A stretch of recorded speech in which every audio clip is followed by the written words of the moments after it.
É difícil encontrar na história do nosso país um momento tão difícil como este momento em que nós estamos todos vivendo. E eu digo para os senhores por quê? Os senhores dirão assim: mas houve o período da escravidão. E eu digo para os senhores, era explícita. A escravidão era clara, era inconcursa, era inconteste, era tudo às claras. O escravo era tratado, meus ancestrais, que eu descendo de brancos e negros, índios, era tratado como um bicho, mas ele era tratado assim de modo claro. Agora, perdoe-me, está pior. Vou dizer por que está pior. Porque nós todos, sem percebermos, estamos caminhando para uma escravidão e não temos nem ideia de que isso está ocorrendo. Esse é que é o maior de todos os problemas que não só o Brasil está vivendo, que a maior parte das nações do planeta está vivendo e não tem nem consciência disso.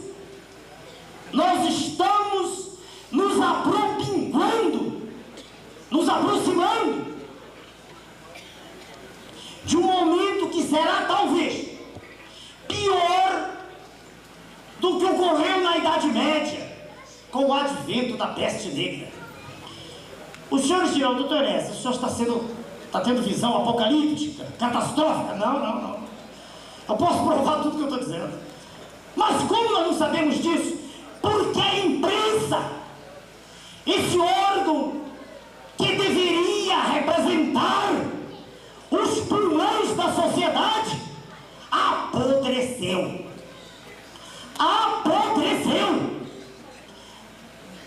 Eu não estou dizendo só para os senhores aqui, eu digo na televisão. Para 70, 80, 100 milhões de pessoas. A imprensa brasileira é podre, apodreceu. Por que eu digo isso? Porque ela esconde dos senhores o que está de fato acontecendo no mundo. A imprensa não diz para os senhores que 3 trilhões de dólares, 3 trilhões, é um número de que a gente não tem nem ideia. Uma pessoa normal, uma pessoa comum. Para um homem normal, comum, contar 1 trilhão de 1 em 1. E eu sempre fiz essa pergunta para meus alunos de matemática, de física, de química e até colegas médicos. Eu perguntava, quanto tempo o senhor leva para contar 1 trilhão? E o colega dizia assim, alguns muito atrevidos, 1 semana, eu ria. Outros, mais cuidadosos, diziam, eu levo alguns meses. Raríssimos diziam que levavam anos. Os senhores sabem quanto tempo a pessoa leva para contar 1 trilhão? Se não fizesse mais nada, se só contasse 1, 2, não fizesse mais nada, de 1 em 1, levaria 20 mil anos para contar 1 trilhão, 1 trilhãozinho. Pois bem, circulam por dia no mercado internacional cerca de 3 trilhões de dólares, metade do produto nacional bruto americano, por dia, senhores, com aperto de computador, de botãozinho. Sabe o que significa? Que toda moeda que está aí circulando é falsa. A moeda que está aí circulando, em que muitos acreditam, não vale absolutamente nada. De uma hora para outra, ela pode se esfumar, ela pode desaparecer como num passe de mágica. E o fenômeno será infinitamente pior do que aconteceu com o crack da Bolsa de New York em 1929. Na verdade, o que é que está acontecendo? Os países ditos hegemônicos, os países ricos, que se dizem ricos e que a imprensa diz que são ricos, estão numa situação desesperadora. Como diz o ilustre mestre, professor Bautista Vidal, Na verdade, repare, a expressão papel pintado, que eu uso muito, eu aprendi com ele, né? O papel do real, que real coisa nenhuma, do dólar. Que real que nós usamos é um dólar fantasiado, é um dólar. Como era o austral, era a Argentina, é uma coisa. Essa moeda, esse papel não vale absolutamente nada, senhores. Nada. Porque um papel moeda, ele deve ter uma base física de riqueza. Os países hegemônicos não têm mais nada. Como nosso ilustre deputado apresentou no seu discurso, algum tempo atrás, há pouco tempo atrás, a Companhia Vale do Rio Doce foi privatizada. E eu tinha sido convidado pelo meu amigo, permita-me chamá-lo assim, né? O tempo já me dá o direito de usar essa expressão. Meu amigo tinha me convidado para fazer uma palestra aqui no Congresso sobre a privatização, para alertar os senhores parlamentares do risco que a nação estava correndo. E meu nome tinha sido aprovado por unanimidade, por 52 deputados aqui, e por um passe de mágica, quando alguns amigos já tinham sido convidados como almirantes da Saquim, convidados para vir aqui com o senhor Marcos Coimbra e outros, meu nome foi cortado. Já está aprovado por unanimidade, cortado. E não tivemos explicação de porquê. Suas excelências, os dirigentes maiores assim o determinaram. Mais adiante, com a coragem que o caracteriza. Porque o deputado pode ser preparado, pode ser formado em direito, pode ser um pastor, mas a característica dele que mais eu admiro, perdoe-me, é a coragem. Porque vir para o nosso lado foi coragem. Coragem. Pois bem, meus amigos, naquela ocasião eu ia falar sobre o que é a Vale. Por que não se deve privatizar? Por que não devia ser feito? Eu trouxe alguns slides, sintetizei a matéria e vou dar para os senhores em primeira mão. Não em primeira, porque na cidadezinha pequenininha de Barueri, o então vereador Jânio, eu falei sobre isso irritado, não com o vereador, porque eu não pude falar aqui, já posso falar no Congresso, falei lá na cidadezinha dele. E o senhor Milton, eu vou falar, não demora muito não vou cansá-los, mas eu quero lhes dizer o que é a Vale. Que ela continua aí, e não tenham dúvida, tudo está sendo filmado. O que eu estou dizendo aqui eu digo na televisão, e chegando lá, e nós vamos chegar, tudo vai voltar para nossas mãos, e os senhores vão ver o que é.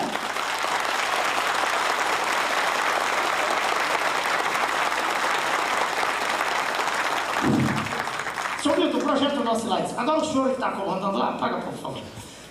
Serei sintético, podem estar tranquilos. Senão todo mundo dorme, né? Não apaga tudo não, jovem, não é isso não. Se apaga tudo, o pessoal dorme, não. Por favor, acenda algumas.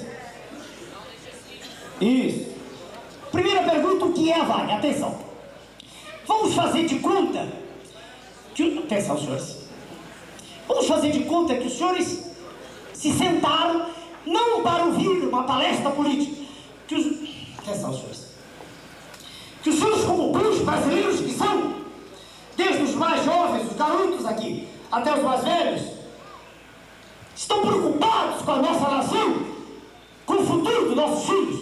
Então vamos ver o que é que foi feito, porque a imprensa não diz. E por isso é que eu digo que ele é podre. O que é a Vale do Rio Doce? Próximo, senhor Milton. A Vale do Rio Doce opera num sistema integrado. E vai voltar a ser uma companhia estatal. Veja os senhores, ela opera assim. Existe um sistema complexo, tem uma mina, uma ferrovia, um porto e um navio transoceânico. Através desse mecanismo, o nosso minério é mandado para o exterior. Teoricamente, por preços ditos comercialmente estabelecidos. É assim que se apresenta para a população. Ok? Próximo. Existe uma região no norte e uma região no sudeste, os núcleos fundamentais. E alguma coisa no centro-oeste. Falemos dos mais importantes. Lá em cima temos uma região, que é a região de Carajás. Na expressão do colega, do amigo nosso, do Almirante Gami Silva, eu cito a origem, essa região de Carajás, essa província, é um verdadeiro delírio mineral. Delírio, delírio. É a maior província metalogenética do nosso planeta. Isso quer dizer que dá origem a metais. Os minérios, vejam senhores, não são como a couve-flor, não são como o chuchu que se refazem. Os minérios dão uma vez só. Eles são fabricados através de eras geológicas. Então vejam, andando depressa, o que está aqui, o que se tem lá. Daqui para lá, tório, titânio, alumínio, paládio, ouro, platina, molibdênio, wolfrâmio, que é o tungstênio, prata, zinco, ferro, cobre, manganês, nilton, cromo. Os senhores dirão, para que serve isso? Claro que a gente ouve essas palavras e elas não têm muita importância. Mas paremos para pensar um pouquinho. Nada, absolutamente nada do mundo moderno pode ser feito sem esses metais. Nada. O microfone que eu estou usando, os prédios em que nós estamos, os automóveis, os trens, os navios, os aviões, nada, nada, absolutamente nada é feito sem esses minérios, nada. Prossigamos. A Vale não deixou de ser a maior mineradora de ferro do planeta. Ferro de altíssima qualidade. A maior, disparada. Próximo, senhor. A riqueza mineral sob o controle da Vale, Carajás, que eles mostrei no Pará, parte da região amazônica, Urucum, no centro-oeste do meu amigo Mato Grosso do Sul, e o quadrilátero ferrífero tem 37 vezes 10 a 9, são 37 bilhões. 37 bilhões de toneladas de minério de ferro, 10 bilhões de anatásio. Não li em jornal a palavra anatásio. Não havia até hoje escrita. A impressão que se tem é que os senhores jornalistas não estão interessados, ou então não sabem. Mas se não sabem, deveriam aprender, porque estão escrevendo. Anatásio é minério de titânio. O titânio existe no planeta sob duas formas aqui, longe do Brasil, chamada ilmenita e rutilo. Não precisam cansar a cabeça com isso, é obrigação minha saber. De quem pensa em ser presidente da República. Os senhores não têm que saber. Não.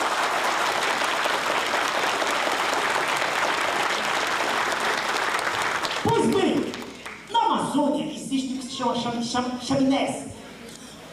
Uma expressão que se usa muito em geologia, através da qual vem à superfície uma quantidade muito grande de minério. Pois bem, na Amazônia há de 100 a 200 chaminés não exploradas. Senhores, em duas das chaminés orgânicas não tem nada. O nosso manganês, milhões de toneladas foram embora para os Estados Unidos, estão lá.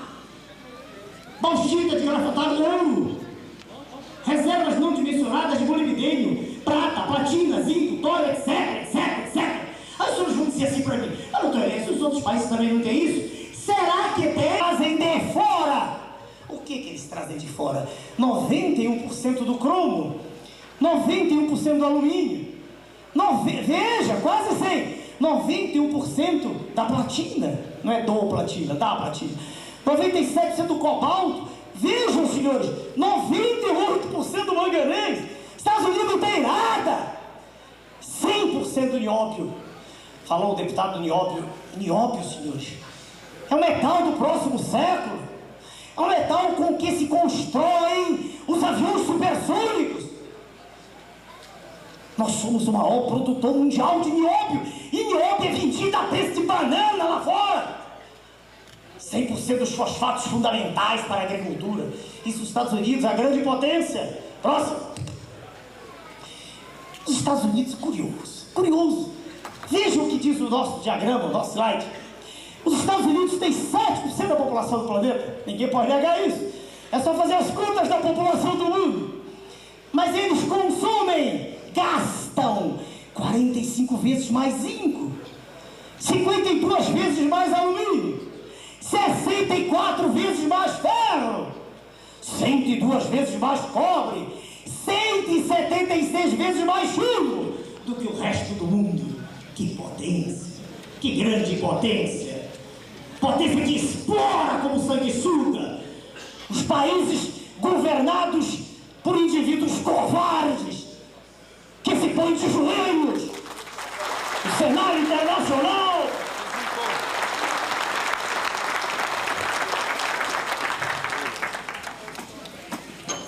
amigos, o que a imprensa não mostra. Veja o Japão. Meus amigos, eu estive no Japão. Fiquei cerca de um mês andando no Japão. E o que eu vou dizer não diminui em nada o honroso povo japonês. Não! Tenho uma imensa, extraordinária admiração por aquele povo. Mas eu sou obrigado a reconhecer que o Japão só tem uma riqueza. O Japão só tem japonês.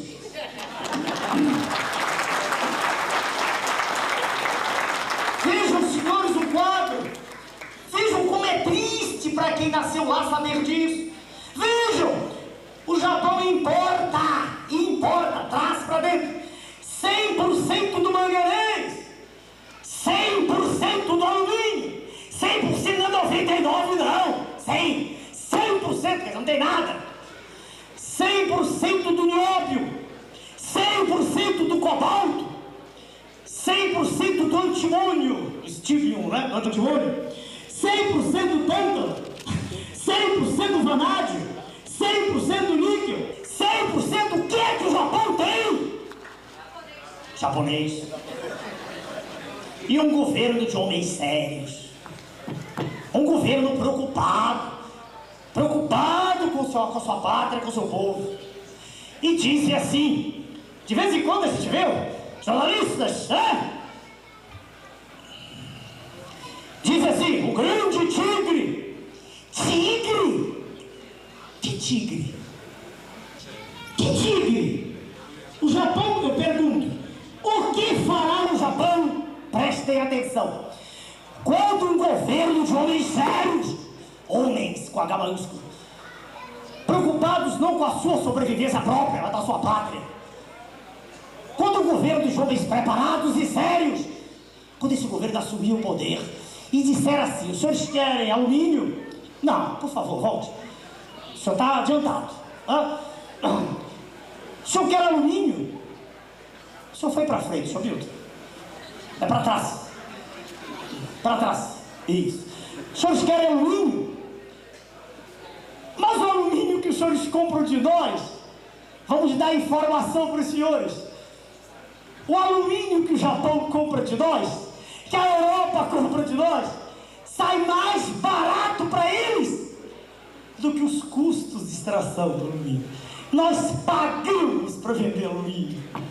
Que vergonha, que coisa ignominiosa, que falta de respeito com o nosso povo. Imaginem quando um governo disser, os senhores querem alumínio? Vamos parar de subsidiar alumínio, que a energia elétrica gasta mais do que o preço. Não! Paguem-nos o preço certo! E aí sim, o tigre para de rugir. Próximo. Não é um tigre, é um gatinho. Entende? Um gatinho. Um gatinho.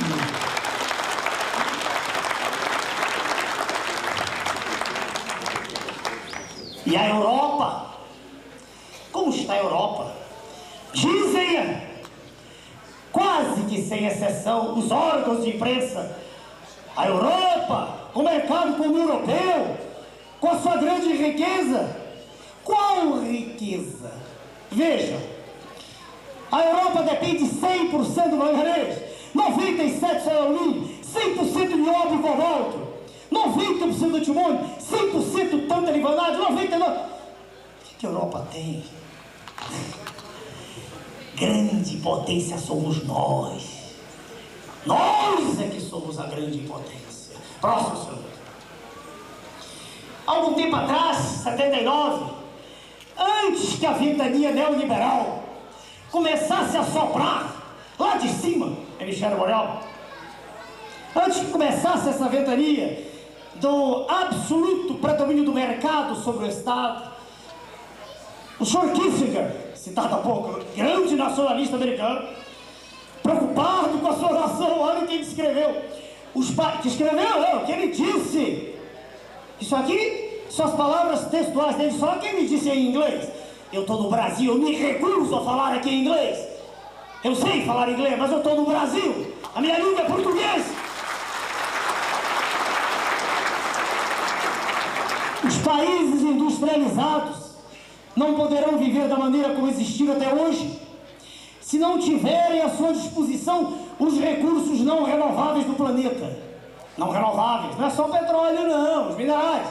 Para isso, terão de montar sistemas mais requintados e eficientes de pressões, vejam, de pressões e constrangimentos, que garantam a consecução de seus objetivos. Constrangimentos, como eleger presidentes da República subordinados aos seus interesses. Henry Kissinger, 79. Antes de soprar a onda neoliberal, antes de termos o domínio da chamada Pax Borealis, da Paz do Norte. Próximo. Na verdade, senhores, isso aqui é homenagem ao senhor aí, que é o pastor evangélico. Existe um plano diabólico em andamento. Diabólico, meus amigos.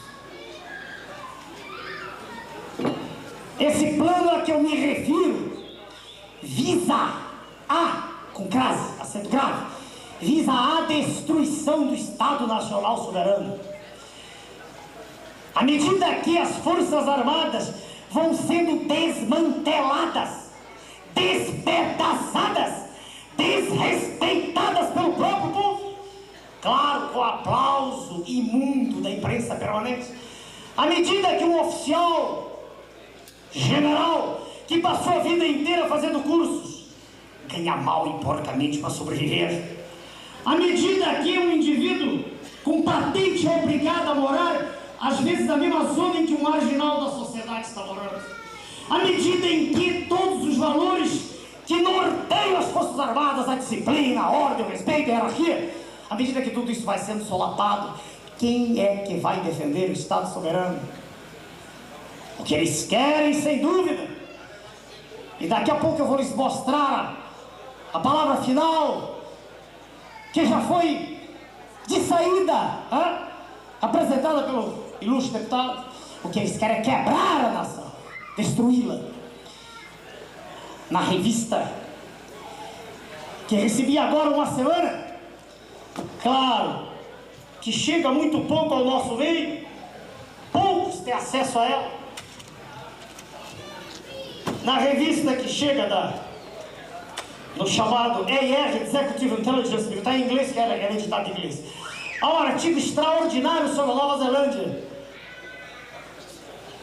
Antes, muito antes do fenômeno Argentina, que já explodiu, desemprego brutal. Antes, muito antes de que a coisa se tornasse como está se tornando catastrófica no mundo, desempregando milhões de pessoas em todos os países, a Nova Zelândia foi testada. Senhores, a Nova Zelândia era riquíssima, era um dos maiores padrões de vida do mundo. Hoje, está aqui na nossa revista, nossa não, essa revista que eu ia dizer, a Nova Zelândia tem o maior índice de suicídios do planeta, meus amigos. Veja que coisa triste, o país que foi usado como modelo. E como os milionários estão cada vez mais milionários lá, eles dizem, é um paraíso de modelo neoliberal. Paraíso. O plano diabólico visa a destruição de tudo aquilo que a humanidade levou milênios para construir. A família, o Estado, a igreja. É a deterioração de todos os valores. É o fim do homem como criatura feita à semelhança de Deus. Esse é o plano diabólico. E andamento. E andamento a passos largos. Próximo. O que restou da Namíbia? Namíbia é um país irmão nosso na África. Não tem mais nada. Só tem buracos. Como eles querem que aconteça com o nosso Brasil. Só buracos, não há mais nada.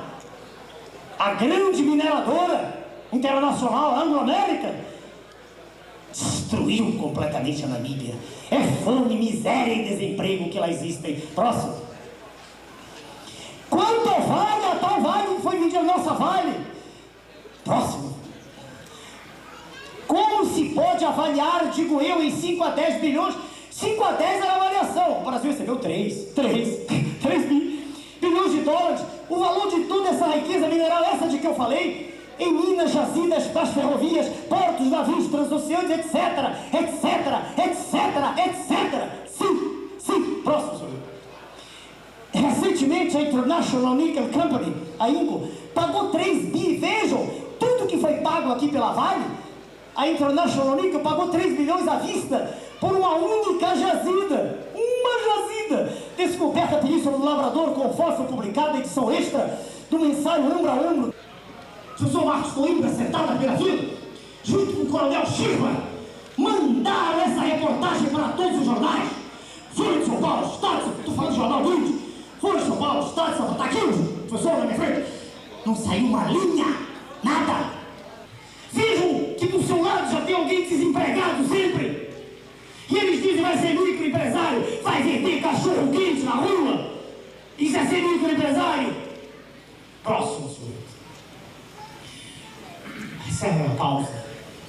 O Brasil, do qual nós falamos para os senhores, nosso ilustre deputado e eu, o Brasil de que nós todos devemos ter orgulho. É o Brasil que tem a maior reserva de ferro no planeta. Senhores, é ferro para 500 anos. Meio milênio. Próximo. O Brasil de que eu lhes estou falando é o Brasil do nióbio. É o maior produtor de nióbio, como disse o nosso deputado do planeta, com mais de 95% da produção mundial. Próximo. O Brasil de que eu lhes estou falando é o Brasil do quartzo. É impossível pensar no mundo moderno sem quartzo. O Brasil detém a maior reserva de quartzo, ter a qualidade do mundo. É fundamental para os computadores. O Brasil de que eu lhes estou falando, próximo. Meus amigos, é o Brasil com que sonharam os nossos ancestrais. É o Brasil que tem tudo para ser a maior nação do planeta. É o Brasil de um povo generoso, sofrido, que sempre acredita que vem sendo enganado, ano após ano, eleição após eleição, por esses apátridas, por essas figuras que transformam nossos jovens em bonecos, que não têm a menor noção nem do ar que estão respirando. Por esse governo, não é o governo que está, é os governos que aí têm estado. O governo atual não tem nada diferente daqueles que antecederam.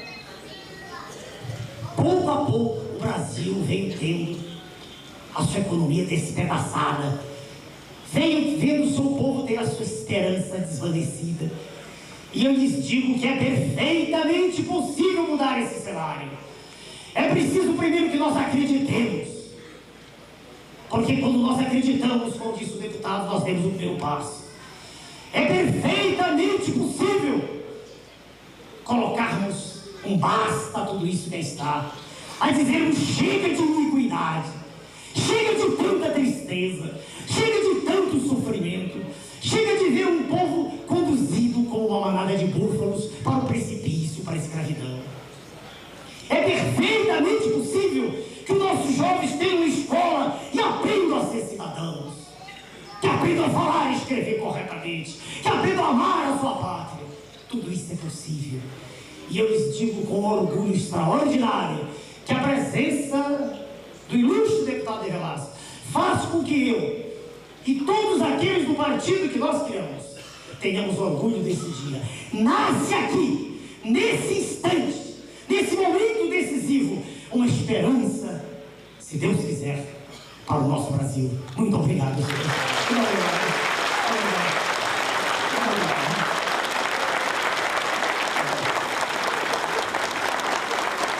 obrigado.